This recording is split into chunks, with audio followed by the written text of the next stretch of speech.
Assalamualaikum warahmatullahi wabarakatuh. Selamat siang, salam sejahtera untuk kita semua. Alhamdulillahirabbil alamin. Wassalatu wassalamu ala asyrofil anbiya'i wal mursalin sayyidina wa maulana Muhammadin wa ala alihi wa sahbihi ajma'in. La haula wa la quwwata illa billahil aliyyil azim. Amma ba'du. Yang terhormat Ibu Haja Sundari SPDSD selaku Kepala SDN Cebole Kidul 01, yang terhormat Bapak Ibu Guru peserta diseminasi yang berbahagia, yang terhormat kepada Ibu Ati Afia Masfuha SPDSD selaku pemateri pada siang hari ini. Pertama-tama marilah kita ucapkan rasa syukur kita kepada Allah Ta'ala karena pada siang hari ini kita telah diberi berbagai kenikmatan, di antaranya nikmat iman, nikmat Islam, dan nikmat sehat, sehingga pada siang hari ini kita dapat berkumpul dalam acara diseminasi budaya positif calon guru penggerak Angkatan 9 SD Negeri Cebole Kidul 01 Kecamatan Margoyosopati. Sholawat serta salam marilah kita haturkan kepada junjungan Nabi kita Muhammad SAW yang kita nantikan syafaatnya di yaumil qiyamah. Amin Allahumma amin. Bapak Ibu Guru yang kami hormati, akan kami bacakan susunan acara pada siang hari ini. Acara yang pertama yaitu pembukaan, acara yang kedua menyanyikan lagu Indonesia Raya, acara yang ketiga sambutan kepala sekolah, acara yang keempat acara inti pemaparan materi, acara yang kelima diskusi dan tanya jawab, acara yang keenam penutup. Baiklah, untuk acara pertama, marilah kita buka bersama-sama dengan bacaan basmalah. Bismillahirrahmanirrahim. Untuk acara kedua yaitu menyanyikan lagu Indonesia Raya, hadirin dimohon untuk berdiri.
Terima kasih, hadirin dimohon untuk duduk kembali.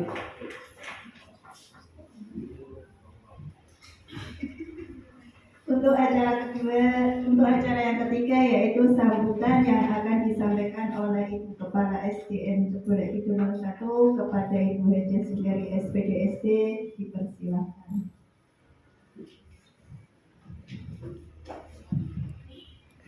Assalamualaikum Assalamualaikum warahmatullahi wabarakatuh. Bismillahirrahmanirrahim. Alhamdulillahirabbil alamin. Wa bihi nasta'in. Sayyidina wa maulana Muhammadin wa ala alihi wa sahbihi ajma'in. Amma ba'd. Yang kami hormati Bapak Ibu guru peserta destinasi pada siang hari ini. Pertama-tama kami panjatkan puji dan syukur kehadirat Allah Subhanahu wa taala bahwa dengan rahmat taufik serta hidayahnya kita semua bisa mengikuti acara siang ini dalam keadaan sehat walafiat. Kedua, salah serta salam kami ucapkan kepada junjungan Agung Nabi Muhammad sallallahu alaihi wasallam yang selalu kita nantikan syafaatnya di hari kiamat nanti. Bapak Ibu yang kami hormati, di sini kami ingin menyampaikan sedikit tentang tujuan Ibu Atik calon guru penggerak angkatan 9 Ibu. Ini mengumpulkan Bapak Ibu, mohon untuk diskusi pada siang hari ini. Untuk calon guru penggerak berarti sudah 2 kali Ibu untuk diskusi. Yang pertama kemarin tentang visi misi sekolah, ini tentang diseminasi budaya positif.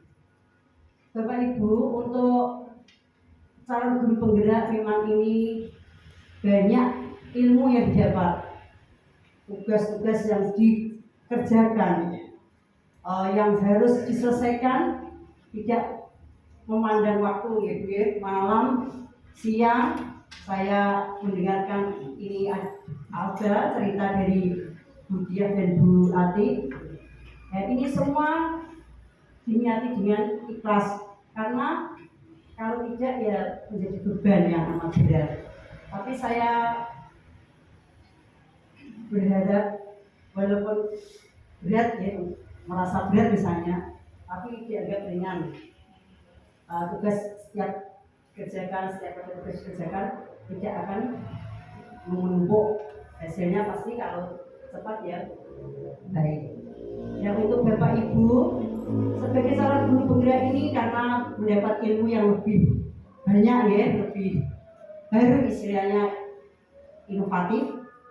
Ini tujuannya semua ingin meningkatkan kualitas pembelajaran bagi siswa-siswi kita. Ya, untuk guru-guru yang belum, saya mohon untuk berkolaborasi dengan teman, dengan calon guru penggerak untuk sharing lah. Kita kan sebagai komunitas belajar ya Bapak Ibu ya, di sekolah kan sekelompok beberapa orang itu kan sudah bisa membentuk suatu kelompok. Misalnya ada kesulitan, pasti saya percaya Bapak Ibu dalam melaksanakan tugas pembelajaran di sekelas pasti ada masalah-masalah yang kiranya sulit dipecahkan sendiri. Ya Bapak Ibu ya, kadang perlu bantuan orang lain.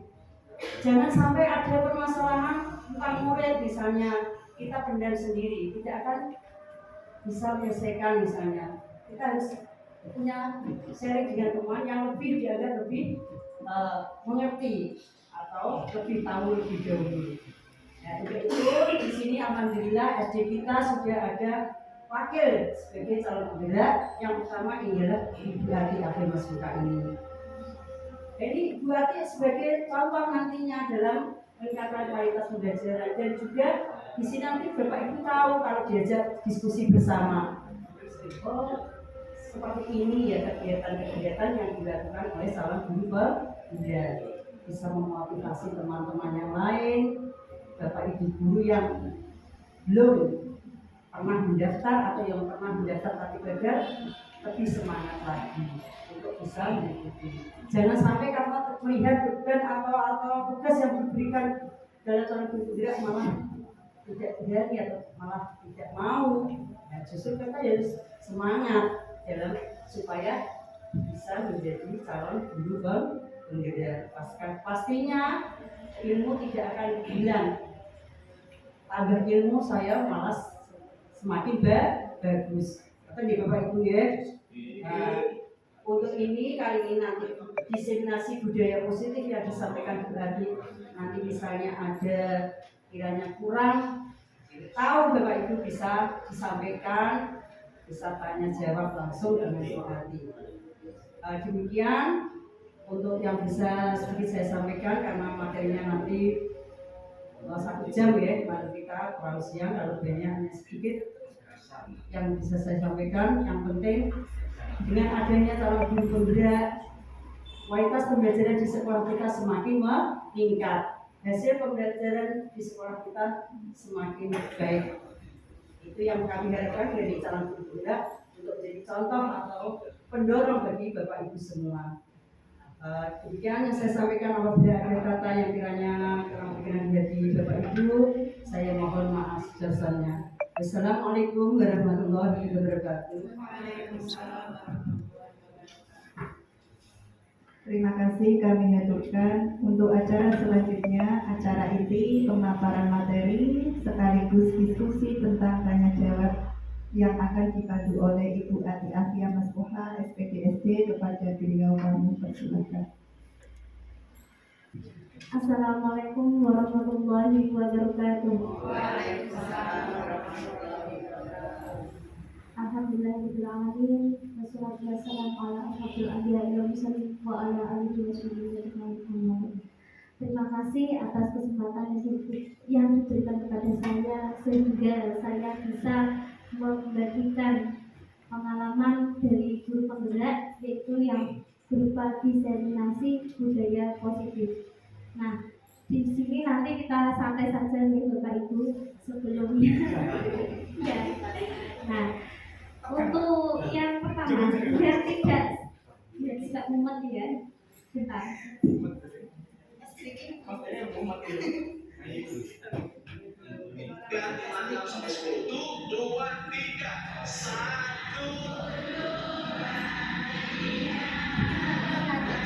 Minta tolong Bapak Ibu bisa berdiri sebentar. Kita sedikit dulu ya. Nanti kita akan sedikit dulu seperti ini. Saya misalkan nanti ditarik dulu kursinya biar tidak nampak.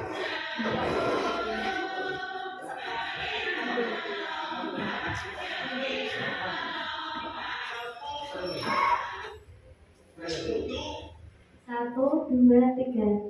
1, 2, 3, 4 dan 5 dan 5. Kakinya ditekuk, kakinya ditekuk, bergoyang, bergoyang. 6, 7, 8, 9, 10.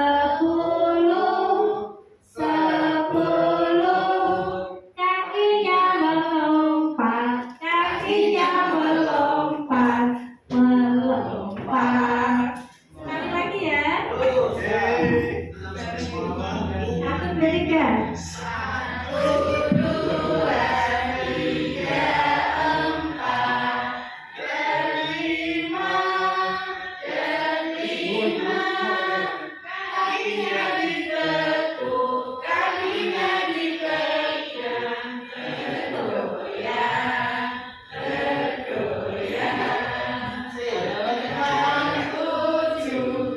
8, 9, 10.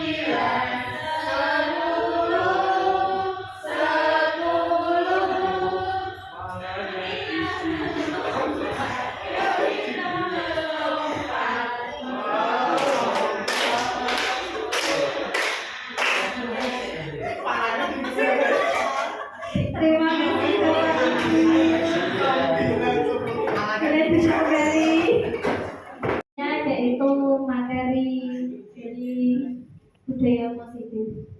Nah, menurut Ki Hajar Dewantara, yaitu KHD itu, tujuan pendidikan adalah menuntun segala kodrat yang ada pada anak-anak agar mereka dapat mencapai keselamatan dan kebahagiaan yang setinggi-tingginya, baik sebagai manusia maupun sebagai anggota masyarakat. Oleh sebab itu, pendidik itu hanya dapat menuntun tumbuh atau hidupnya kekuatan kodrat yang ada pada agar dapat memperbaiki lakunya, bukan dasarnya hidup dan tumbuhnya kekuatan kodrat anak. Jadi kita sebagai guru itu hanya dapat menuntun anak itu untuk menuju jalan yang lebih baik. Seperti petani, yaitu menanam padi ya.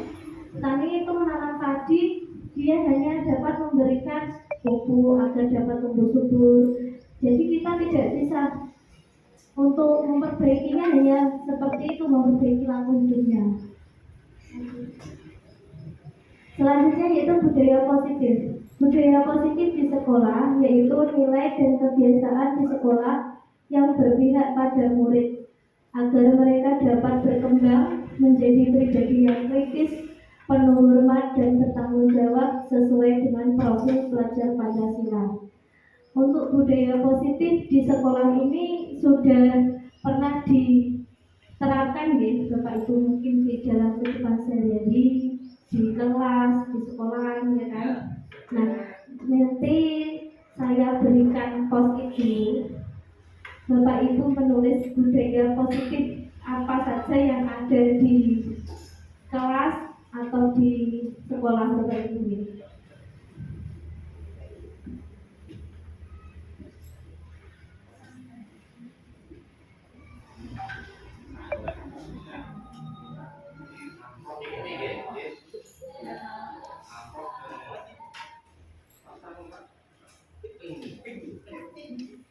Boleh pilih yang warna pink, ada yang kuning.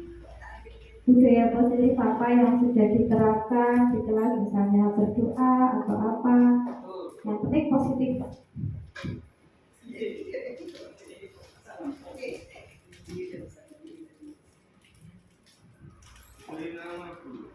Dia diberi nama, nanti ditempelkan di depan namanya masing-masing deh.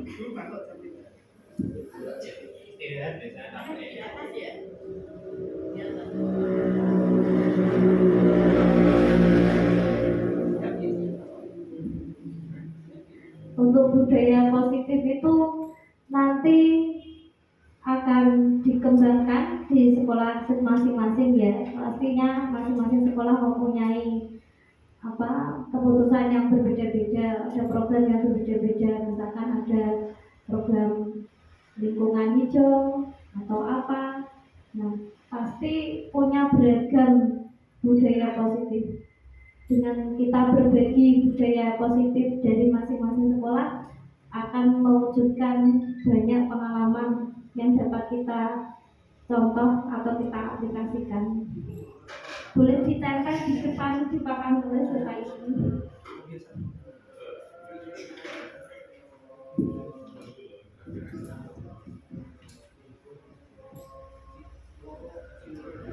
Sudah?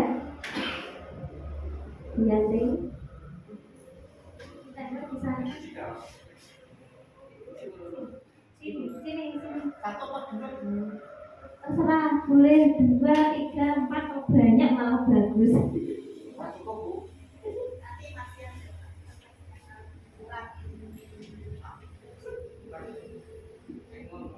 Iya, kertasnya masih banyak.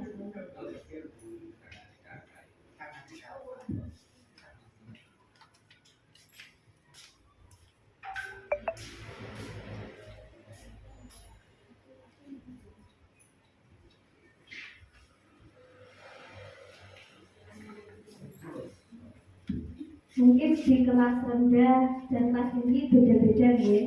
Ini malah ada 7, di TK juga beda pastinya.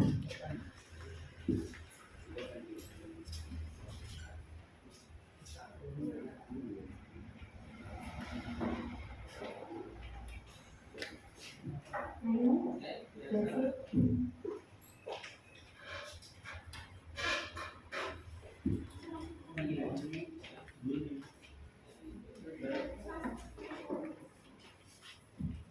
Satu sisi saja karena ditambah.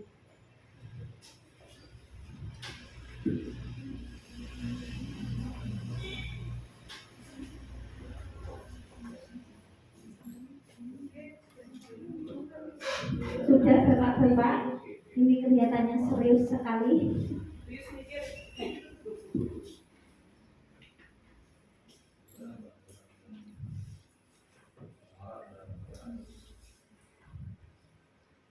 sambil menunggu.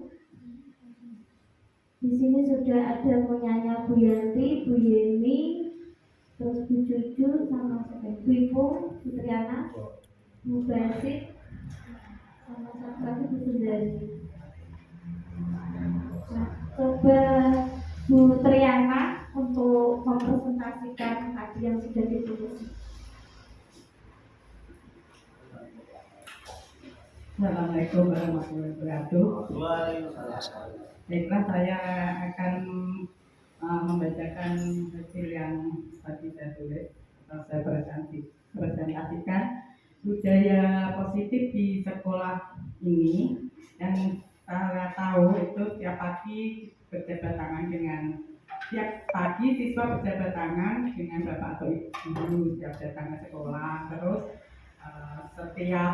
sebelum pembelajaran membacakan surat Asmaul Husna, juga menyanyikan lagu nasional. Dan biasanya juga kalau di kelas rendah kami setiap akan pulang kami beri tambahan itu karena kelas 2 ya, belum sampai ke perkalian, sebelum pulang saya berikan penambahan. Mungkin itu dari saya. Oh ya, setiap hari Jumat itu di sini dibiasakan tahlil. Kalau tidak tahlil nanti bergantian Jumat depannya bisa diisi dengan senam. Mungkin itu dari saya. Kurang lebihnya wabillahi taufiq wal hidayah. Wassalamualaikum warahmatullahi wabarakatuh. Waalaikumsalam. Terima kasih Ibu sudah memaparkan budaya positifnya. Untuk selanjutnya saya akan menjelaskan tentang konsep utama budaya positif. Nah, di sini ada 7, yaitu yang pertama perubahan paradigma belajar, yang kedua disiplin positif, yang ketiga kebutuhan dasar manusia, 4 motivasi perilaku manusia, 5 restitusi, posisi kontrol guru, 6 keyakinan kelas, dan 7 terakhir segitiga restitusi. Nah, kita akan bahas satu-satu. Yang pertama yaitu paradigma belajar. Dalam membangun budaya positif, sekolah dapat menyediakan lingkungan yang positif, aman, dan nyaman agar siswa mampu berpikir, bertindak, dan mencipta dengan merdeka, mandiri, dan bertanggung jawab. Disiplin sangat berkaitan dengan kontrol guru terhadap siswa. Jika lingkungan belajar sudah aman, siswa akan belajar dengan nyaman, maka siswa dapat belajar secara nyaman dan secara individu. Dari dalam diri siswa tersebut terdapat motivasi. Misalkan ya, jika Bapak Ibu guru melakukan kegiatan, cobalah buka untuk mengembangkan satu tangan Anda. Nah, bisa dibayangkan jika menyentuh sesuatu yang sangat berharga pada kepalan tangan, pasti Bapak Ibu akan menjaga benda tersebut sekuat tenaga, karena begitu pentingnya kehidupan Bapak Ibu. Selanjutnya, teman Anda jika ingin membuka tangan Anda, karena di tangan itu pasti ada tugas yang harus digenggam, otomatis tidak bisa membuka karena kita bertanggung jawab atas tugas tersebut. Nah, perubahan paradigma belajar, perubahan paradigma dari kontrol, ilusi kontrol oleh Dr. William Glasser. Yang pertama yaitu ilusi guru mengontrol murid. Yang kedua, ilusi bahwa semua penguatan positif efektif dan bermanfaat. Yang ketiga, ilusi bahwa kritik dan membuat orang merasa bersalah dapat menguatkan karakter. Dan terakhir, ilusi bahwa orang dewasa memiliki hak untuk memaksa. Lanjut ke ini, yaitu disiplin positif itu sendiri. Apa makna disiplin? Berasal dari bahasa Latin disiplina, yang artinya belajar. Makna asal dari kata ini berkonotasi dengan disiplin diri dari murid-murid dari Socrates dan Plato. Disiplin diri membuat orang menggali potensinya menuju sebuah tujuan apa yang dia hargai. Namun dalam budaya kita, makna kata disiplin telah berubah menjadi sesuatu yang dilakukan oleh seseorang pada orang lain untuk mendapatkan kepatuhan. Kecenderungan umum adalah menghubungkan kata disiplin ketidaknyamanan, bukan dengan apa yang kita hargai atau pencapaian suatu tujuan mulia. Contoh di kelas ya, pasti kan ada peraturan tidak boleh ramai di kelas. Nah, itu biasanya guru-guru itu langsung mewajibkan, dikaitkan seperti itu ya. Disiplin adalah kemampuan memerintah diri sendiri dalam mengontrol dan menguasai diri untuk memilih tindakan yang mengacu pada nilai-nilai yang kita hargai dengan penuh tanggung jawab tanpa terperintah orang lain. Nilai-nilai yang kita hargai adalah nilai kebajikan, sifat positif manusia yang merupakan tujuan mulia yang ingin dicapai setiap individu, yaitu nilai-nilai dalam profil pelajar Pancasila. Selanjutnya yaitu kebutuhan dasar manusia. Manusia itu mempunyai 5 kebutuhan dasar, yaitu dalam diagramnya ada survival, yaitu kebutuhan bertahan hidup.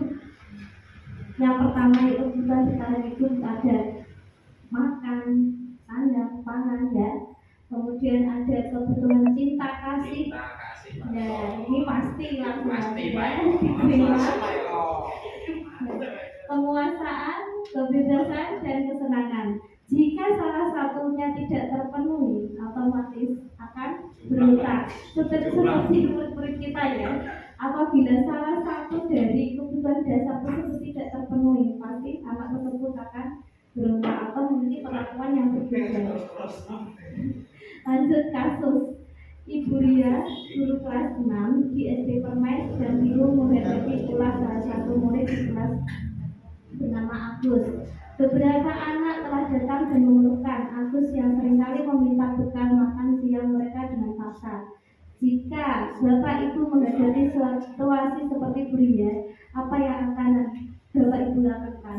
Menurut Bapak Ibu, kira-kira apa alasan yang melakukan Agus melakukan hal tersebut? Kira-kira apa Bapak Ibu?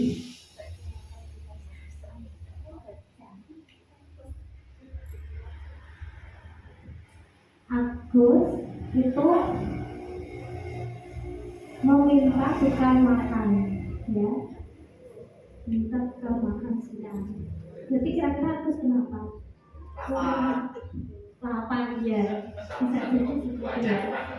Iya, karena kebutuhannya sangat betul sekali Pak Izan.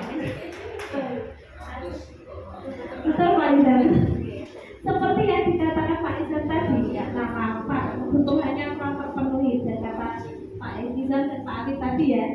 Nah, dalam konteks penerapan disiplin positif itu, berarti ibunya harus mencari tahu alasannya dulu, mengapa Agus melakukan tindakan tersebut agar dapat kita ketahui solusinya. Yang pertama tadi, Agus lapar dan orang tuanya tidak membawakan bekal makan siang. Jadi kebutuhan survivalnya belum terpenuhi. Yang kedua, bisa jadi yang kedua yaitu alasan lain adalah loss and belonging, yaitu karena perhatian. Agus kurang perhatian.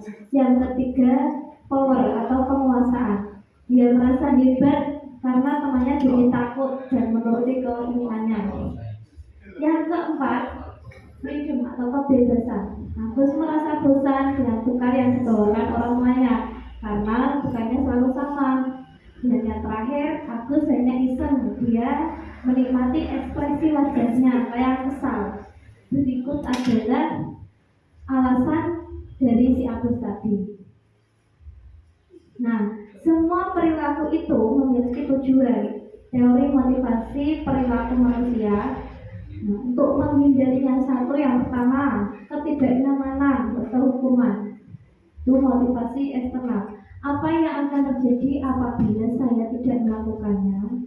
Yang kedua, untuk mendapatkan imbalan dari orang lain atau institusi.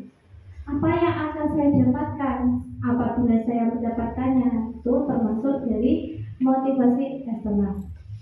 Dan yang ketiga, yaitu untuk menghargai diri sendiri.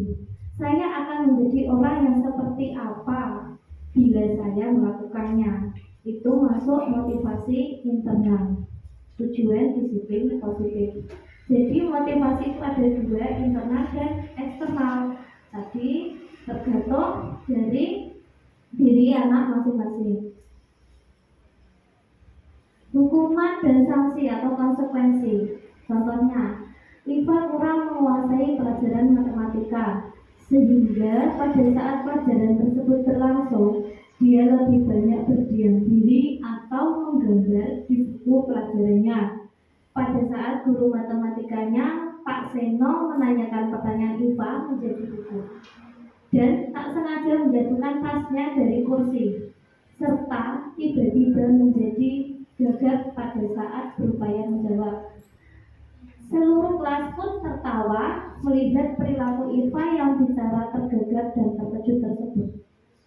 Pak Seno pada saat itu membiarkan teman-teman IPA menertawakan IPA yang tergagap dan malu luar biasa, dan malahan minta IPA untuk maju ke depan dan berdiri di depan kelas sambil menunjuk hidungnya karena tidak bisa menjawab pertanyaan Pak Seno.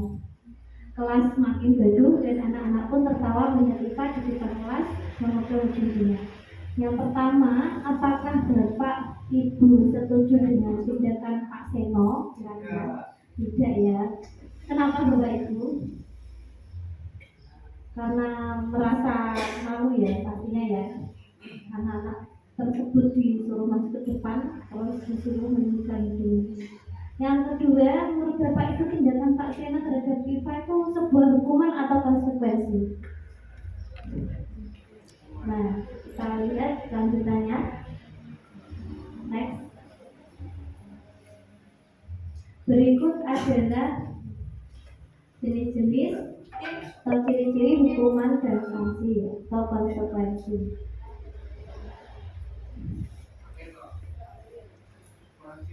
Nah, untuk konsekuensi itu sesuatu yang harus terjadi. Sedangkan kalau hukuman itu sesuatu yang menyakitkan, harus terjadi. Jadi beda ya. Kalau konsekuensi itu kita sudah buat peraturan, misalkan kalau tidak berangkat jam harus pukul 7 sudah sampai sekolah ya. Kalau berangkatnya lebih dari pukul 7 akan menerima konsekuensi, misalkan harus lapor ke guru tiket. Itu namanya konsekuensi. Kalau hukuman itu dari satu arah saja, guru yang menghukum kamu harus seperti ini, jadi anak tidak tahu. Yang ketiga itu restitusi. Restitusi itu merupakan pilihan. Kalau hukuman itu tidak nyaman untuk murid, ya. Sedangkan konsekuensi juga sama, tapi jangka waktunya pendek. Kalau hukuman itu jangka waktunya panjang. Kalau restitusi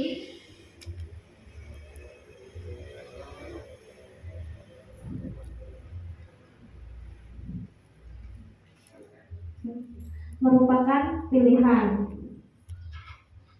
Misalkan ya. Sudah. Hukuman korban mendapatkan keadilan.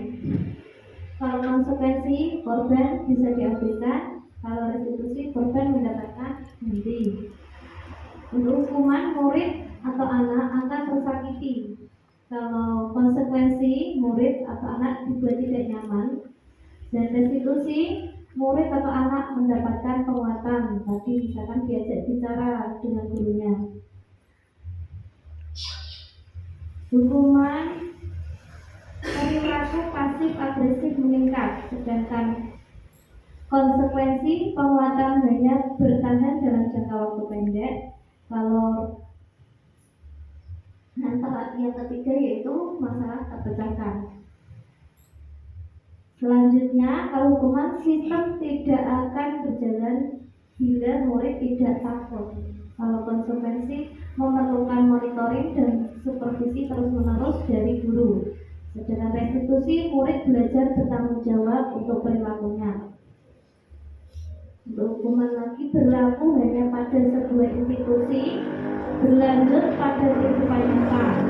Sedangkan konsekuensi membantu penerapan mengikuti peraturan dalam masyarakat. Restitusinya fokus pada pemecahan masalah dalam jangka waktu panjang. Untuk hukuman Misalkan percakapannya, peraturannya adalah kamu harus, nah misalkan seperti itu. Untuk konsekuensi ditanya anaknya, apa peraturannya? Mampukah kamu melakukannya? Untuk restitusi, misalkan apa yang kamu yakini, anak diingatkan kembali keyakinan kelasnya. Apa yang bisa kamu lakukan untuk memperbaiki masalah ini? Untuk hukuman, murid atau anak membenci peraturan. Sedangkan konsekuensi, murid atau anak menghormati peraturan. Untuk restitusi, murid atau anak menghormati dirinya dan orang lain. Kesemua itu adalah ciri-ciri dari masing-masing, yaitu hukuman, konsekuensi, dan restitusi.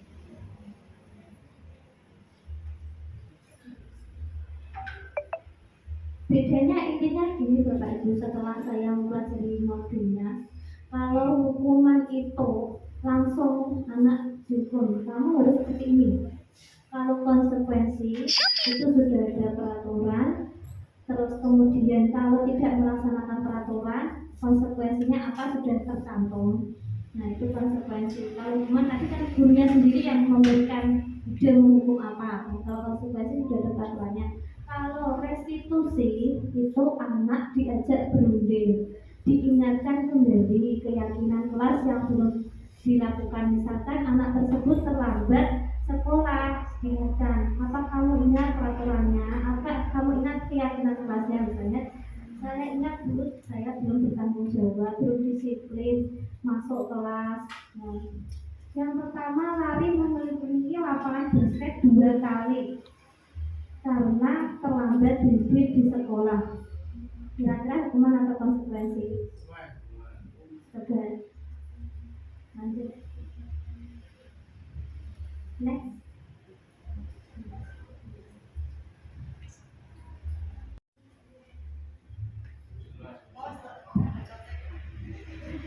Pertama ya, ini berlatih untuk mengenal hukuman atau konsekuensi. Yang pertama, lari mengelilingi lapangan basket 2 kali karena terlambat jadi di sekolah. Apa Bapak Ibu?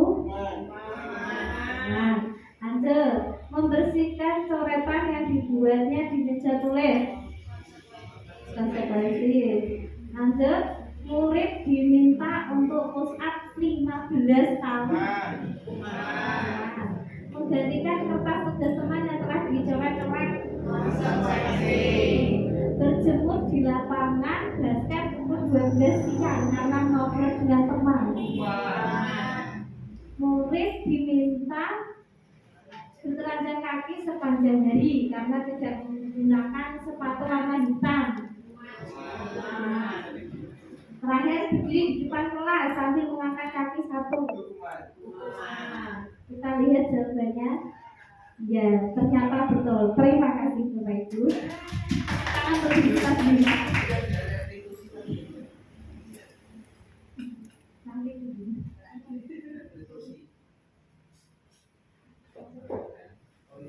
Nah, yang selanjutnya itu restitusi posisi kontrol guru. Ada 5 posisi kontrol guru, yaitu penghukum, membuat merasa bersalah, teman, pemantau, dan manajer. Kita akan uraikan satu persatu dari 5 posisi kontrol guru ini.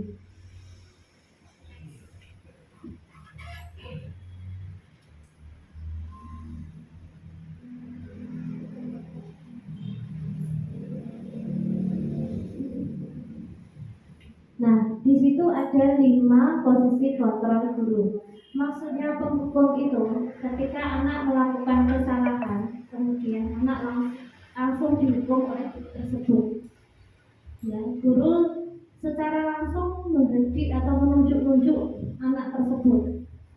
Kalau pembuat merasa bersalah, itu biasanya gurunya menggunakan kata-kata yang halus, disindir, agar anak tersebut merasa bersalah.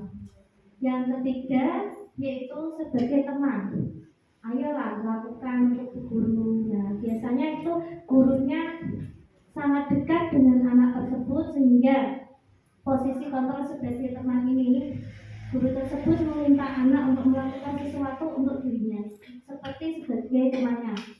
Yang keempat itu pemantau. Pemantau ini di sini guru hanya mengingatkan. Peraturannya apa? Kamu tahu tidak? Konsekuensinya apa? Gitu. Jadi guru hanya sebagai pemantau. Yang kelima yaitu manajer. Kalau sebagai manajer ini, guru mengingatkan kembali ke keyakinan kelasnya, kemudian anak secara perlahan diajak untuk mengingat kembali keyakinan kelas dan melaksanakan hal dari masalah tersebut, solusi dari masalah tersebut. Nah, yang pertama tadi menghukum ya, guru berbuat menghardik, menunjuk-nunjuk, menyakiti, menyindir. Kalau yang membuat merasa bersalah itu langsung gurunya bilang seharusnya kamu seperti ini, itu kecewa sekali sama kamu. Untuk teman yaitu membuatkan alasan-alasan. Untuk pemantau menghitung dan mengukur. Yang manajernya itu mengajukan pertanyaan-pertanyaan.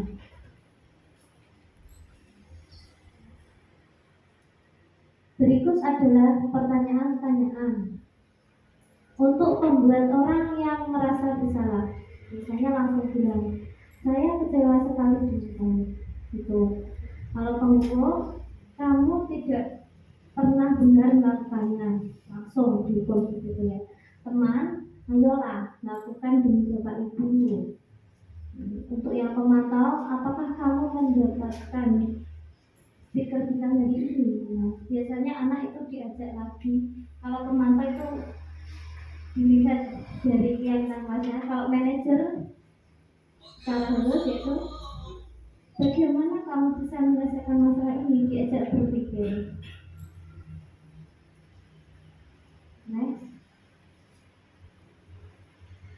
Kasus yang pertama ya, pada hari Senin Pak Alfi tidak masuk sekolah. Pak Alfi merupakan guru matematika. Saat itu Bu Rina menggantikan Pak Alfi. Bu Rina baru 1 tahun menjadi guru SMP. Beberapa murid perempuan Vivi dan Natali mengetahui hal ini dan mulai menggunakan kesempatan dan bersikap seenaknya, tertawa dan tidak mengindahkan kehadiran Bu Rina. Bu Rina mencoba menyapa Vivi dan Natali dengan ramah sambil mengingatkan untuk tetap fokus pada tugasnya. Ayolah, tugasnya dikerjakan. Nanti ibu ditegur bapak kepala sekolah loh. Kalau kalian tidak mengerjakan tugas, tolong bantu ibu ya. Namun Vivi dan Natali malah jadi tertawa. Itu santai saja Bu. Mereka tetap tidak mengerjakan tugas dan malah mengobrol. Untuk kasus yang kedua, kita lihat Anto dan Dino sedang bermain bersama di lapangan basket.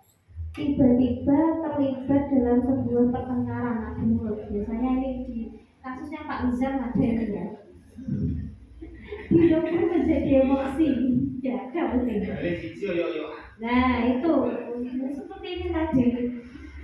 Dino menjadi emosi dan mengadakan kontak fisik, jotosan gitu. Menarik kemeja Anto dengan kasar sampai 3 kakinya terlepas. Pada saat itu guru piket belang langsung melerai mereka, langsung membawa mereka ke ruang kepala sekolah. Ibu Suti sebagai kepala sekolah berupaya menenangkan keduanya, terutama Dino. Dino, sepertinya kamu saat ini sedang marah sekali. Mendengar itu, Dino pun membuat kesalahan adalah hal yang manusiawi.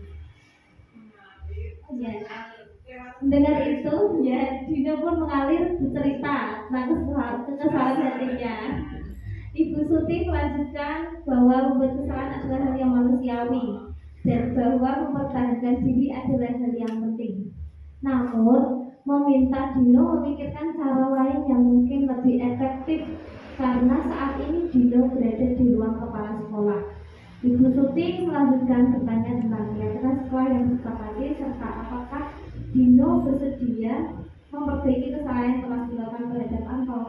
Dino pun akhirnya perlahan mengangguk. Kemudian Ibu Suti bertanya kepada Anto, hal apa yang bisa dilakukan Dino untuk memperbaiki masalah.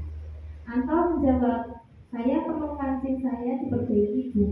Ibu saya akan sangat marah kalau melihat kancing baju saya sampai copot 3 kancing begini. Ibu Suti pun kembali bertanya ke Dino, apakah yang akan dia lakukan untuk menggantikan vegetasi angka yang terlepas. Dino berpikir sejenak, namun menjawab, wah tidak tahu Bu, saya lem kembali mungkin ya Bu. Asik dilem ya. Ibu Suti berpikir sebentar dan menanggapi, kalau dilem akan mudah terlepas kembali Dino.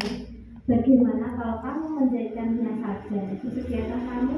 Dino tampak ragu-ragu dan menanggapi, menjahit, mana saya tahu bagaimana menjahit. Ibu Suti meneruskan, apakah kamu bersedia belajar menjahit? Dino berpikir sejenak, memandang kemeja ampau dan menanggapi, yang mengajari saya siapa Bu? Dengan cepat Ibu Suti menjawab, Pak Irfan, guru tata busana. Dino kembali diam sejenak memandang kemeja ampau yang tanpa kancing. Akhirnya Dino mengaku dan menyetujui, dan sepanjang siang itu Dino belajar menjahit dan memperbaiki kemeja ampau. Terakhir kali terlihat kedua anak laki-laki tersebut, Dino dan Anto, pada jam pulang sekolah. Mereka sudah bercengkrama dan bersanda-gurau kembali. Seperti kasus-kasus yang sudah terjadi di sekolah kita ya Bapak Ibu ya. Anak sama anak bertengkar, akhirnya mereka ya jotosan, terus kemudian saling tarik-tarik baju, terus akhirnya esok harinya sudah akur lagi. Siangnya ya, iya, akur kembali. Nah, untuk itu kita perlu memecahkan masalah-masalah ini nanti menggunakan restitusi, ya. Biar anak itu tidak mengulangi lagi. Nah, untuk kedua masalah tadi itu sangat berbeda. Yang kedua itu kan Anto diajak untuk memperbaiki kemeja, ya. Akhirnya dia mau. Jadi anak itu kita beritahu bagaimana cara menyelesaikan masalah yang baik. Kita ingatkan dulu keyakinan apa yang belum dilaksanakan. Akhirnya anak secara dari dorongan dalam dirinya sendiri itu ada. Lanjut Bu. Keyakinan kelas. Di sini siapa yang sudah pernah berkeyakinan kelas? Sepertinya sudah ada ya. Ya, mirip kesepakatan kelas. Nah, kenapa kok tidak kesepakatan kelas? Nah, karena gini, keyakinan kelas itu nilai-nilai kebajikan atau prinsip-prinsip universal yang disepakati bersama secara universal. Sama seperti kesepakatan kelas. Kalau misalkan kesepakatan kelasnya yang pertama, ya, datang tepat waktu. Terus ada lagi, apalagi Bapak Ibu kesepakatan kelasnya? Tiket bersama. Terus ada lagi? Berdua sebelum belajar. Nah, dan banyak lagi. Untuk keyakinan kelas ini, nah kita kumpulkan dari kesepakatan kelas tersebut, kemudian kita tulis yang secara lebih umum, universal. Tadi misalkan ada datang tepat waktu, saya disiplin. Terus lagi buang sampah pada tempatnya, bertanggung jawab, menjaga kebersihan. Jadi sifatnya lebih umum, ya. Seperti yang Bapak itu sudah buat kesepakatan kelas, jadi nanti bisa dibuat lagi keyakinan kelas. Jadi anak akan, keyakinan kelasnya ternyata ada disiplin, terus bertanggung jawab. Lanjut.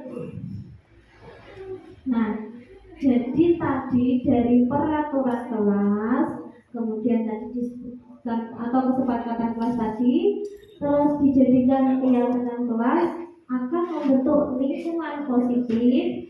Ketika sudah tercipta lingkungan yang positif, maka dengan sendirinya kalau dijalankan secara terus-menerus akan tercipta budaya positif. Nah, ini ada peraturan kelas dan keyakinan kelas. Selalu mengembalikan buku ke tempatnya. Berarti maksudnya apa Bapak Ibu? Selalu mengembalikan buku ke tempatnya. Berarti nilai kebajikan yang dituju apa? Tanggung jawab. Betul. Dilarang mengganggu orang lain. Maksudnya apa? menghormati ya, menghormati orang lain. Hadir di sekolah 15 menit sebelum pembelajaran dimulai. Ya, komitmen. Dilarang melakukan kekerasan. Maksudnya apa? Keselamatan. Dilarang menggunakan narkoba atau sejenisnya. Kesehatan. Bergantian atau menunggu giliran. Ya, sabar. Menggunakan masker. Kesehatan dan selanjutnya jangan berlari di kelas. Keselamatan ya. Biasanya anak itu udah diberitahu kalau istirahat jangan di dalam kelas. Nanti ada yang masuk dalam kelas lari-lari ya kan? Itu nanti bisa sampai terbentur sama teman-teman.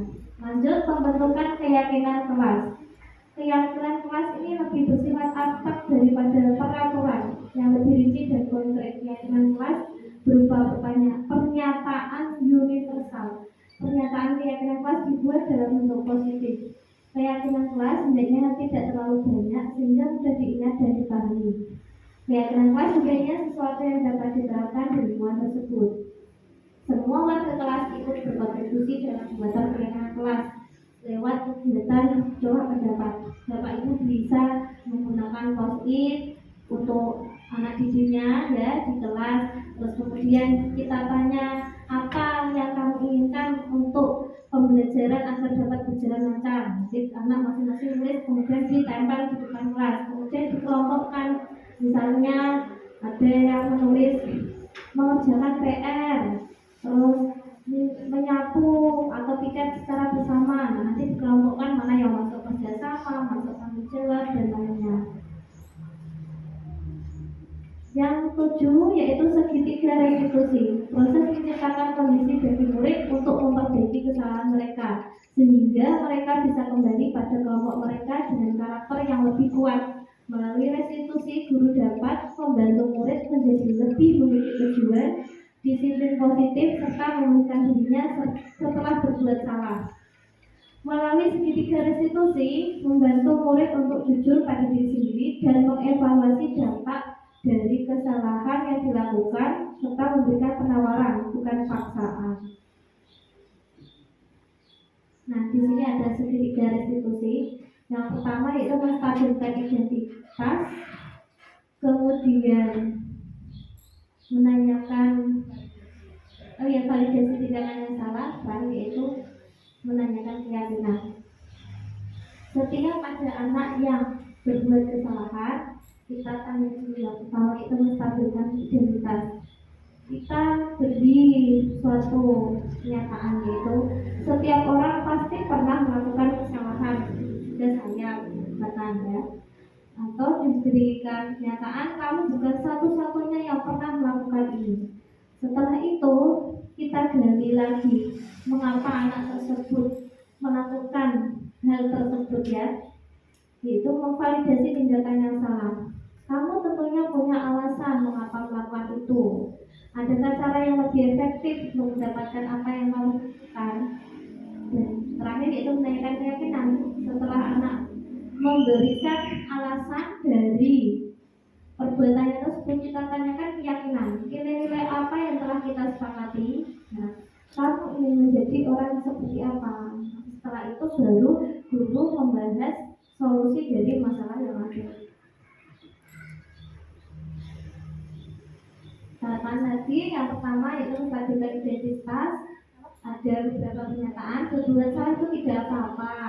Tidak ada manusia yang sempurna. Saya juga pernah melakukan kesalahan seperti itu. Kita bisa menyelesaikan ini. Bapak atau ibu tidak tertarik mencari siapa yang salah, tapi bapak atau ibu ingin mencari solusi dari masalah ini. Kamu berhak merasa begitu.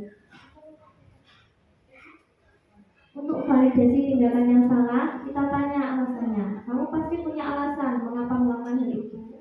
Kamu patut bangga pada dirimu sendiri karena kamu telah melindungi sesuatu yang penting buatmu. Kemudian menanyakan keyakinan. Apa yang kita percaya sebagai kelas atau keluarga kita? Ditanyakan keyakinan yang sudah ada. Apa nilai-nilai umum yang telah kita sepakati? apa bayangan kita tentang kelas yang ideal, kamu mau menjadi orang yang seperti apa. Nah, ini penerapan segitiga restitusi yang sudah saya lakukan. Bisa ditonton dulu.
Assalamualaikum warahmatullahi wabarakatuh. Perkenalkan, nama saya Elsa Indah. Saya kelas 5. Terima kasih Ibu. Saya senang sekali diajak diskusi dengan Ibu untuk menemukan solusi atas kesalahan yang saya lakukan. Saya tidak akan tidur larut malam agar tidak terlambat ke sekolah. Wassalamualaikum warahmatullahi wabarakatuh. Assalamualaikum warahmatullahi wabarakatuh. Perkenalkan, nama saya Muhammad Yasmin. Terima kasih. Saya senang sekali diajak diskusi dengan Ibu untuk menemukan solusi atas kesalahan saya. Lakukan saya akan belajar dan mengerjakan PR. Wassalamualaikum warahmatullahi wabarakatuh.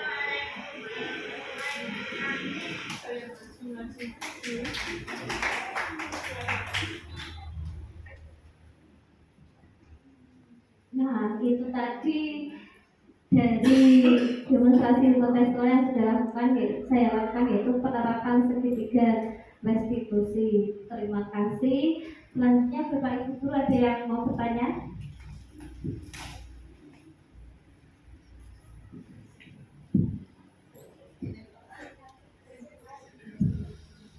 Ya, coba ini.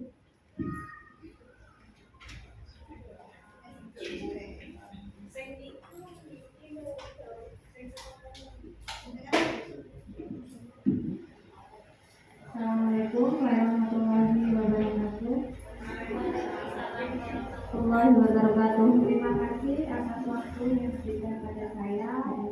Yang saya mau tanyakan dalam melaksanakan ketiga restitusi kepada murid-murid Suati, apakah Suati mengalami kendala? Oh ya, terima kasih Bu Yeni. Saya akan menjawab pertanyaan dari Bu Yeni. Memang untuk penerapan segitiga restitusi itu tidak mudah. Pastinya ada kendala. Yang pertama yaitu misalkan anak yang sudah saya alami, yaitu anak sulit untuk mengungkapkan alasan mengapa dia melakukan kesalahan tersebut karena anak takut untuk dihukum, karena tadi ya. Terus nanti takut untuk diberikan, misalkan sudah terlambat dengan ke sekolah tadi ya, takut diberi nanti konsekuensinya seperti apa. Jadi kita harus membujuk anak tersebut secara perlahan. Kita tanya, terus kita rayu dia agar dia mau mengungkapkan alasan mengapa sampai melakukan seperti itu. Awalnya berlibat, tadi kalau saya itu tidak bonus yang saya udah ngomong, alasannya banyak banget. Nah, kita tanya lagi, kenapa kok terlambat? Apakah tidurnya larut malam? Apakah kamu tadi malam pergi kemana? Kita tanya lagi, kita munculkan beberapa alasan yang mungkin menurutnya itu memang dia lakukan. Nah, setelah kita tanya, terus kita kalau tidak kita tanya dulu ke temannya. Nah, baru kita tanya langsung ke anak yang bersangkutan. Akhirnya anak tersebut lambat laun akan bercerita mengapa dia sampai datang terlambat gitu. Yang kasus kedua tadi juga seperti itu. Alasannya lupa lah atau apalah. Akhirnya bilang kalau ternyata tidak belajar semalam. Karena kita tidak memberikan hukuman, tapi kita memberikan solusi. Akhirnya anak tersebut mau bercerita dengan sendirinya. Akhirnya motivasi dalam dirinya itu muncul.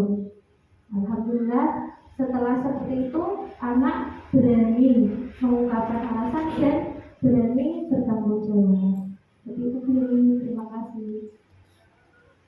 Terima kasih atas waktunya yang diberikan kepada saya yang telah bersedia jadi di sini untuk mendengarkan diseminasi budaya positif. Semoga bermanfaat bagi kita semua. Kurang lebihnya mohon maaf.